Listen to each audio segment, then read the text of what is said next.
Okay, this is our canter machine, which is purely rider powered. This one doesn't have a motor, and it's just based purely on springs and parallel linkages. And if you don't interact with it correctly, it won't go. If you do interact with it correctly, it will feel very much like a real horse's canter. But what most people try and do in canter, they make the mistake of trying to push with the seat like that, so that they're actually pushing down against the horse's back, which is trying to come up in a convex shape, and they're pushing down against it and flattening it, which is why you often get the horse sort of just running on or dropping onto the forehand. You don't get the jump, the lift in the stride. So what we're going to do with Laura here is to try to get her just absorbing the movement again through the lower back here.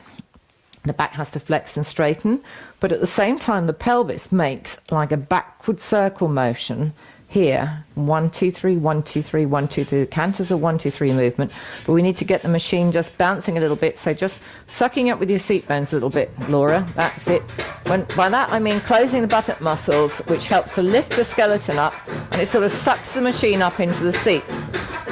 And it's 1, 2, 3, 1, 2, 3, and you can see my hand is making a backward circle here, which maybe sounds a bit paradoxical because the horse is going forward. But it's as the back comes up, drops back down, up, drops back down, it takes the rider's pelvis in a circular motion.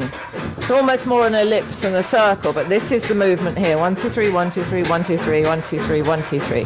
And again, if you can tell the rider or show the rider precisely what to do before they ever get on a real horse as a beginner, or correcting long established faults in very experienced riders, this makes all the difference to allow them to sit much lighter, the upper body is much stiller, the hands stay still, the lower legs stay still, the whole rider looks altogether more elegant. Now if I get Laura to deliberately push with her seat,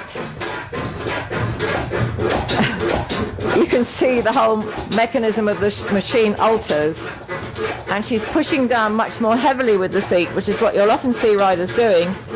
And in fact, if she keeps pushing like that, it will eventually just come to a halt. It's blocking it more and more and more. Now if we get her to suck up again, so the seat is much lighter.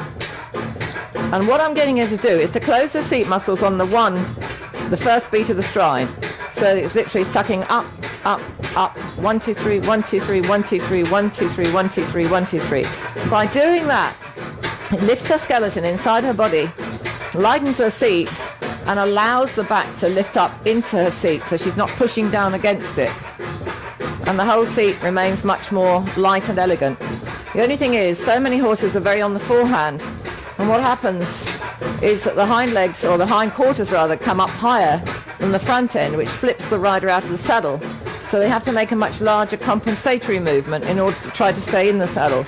Whereas a horse that's correctly schooled and he's jumping up, lifting his forehand, it means that it's like being carried on the crest of a wave, and it's much, much easier to sit to, which makes it so much more sense for you to school your horse, regardless of whatever your discipline that you do. Just makes it a safer and much more pleasant ride. So the whole idea of sitting to the canter is to enable the horse to lift his back underneath your seat, and you sit looking as elegantly and quietly as possible, but also very effectively.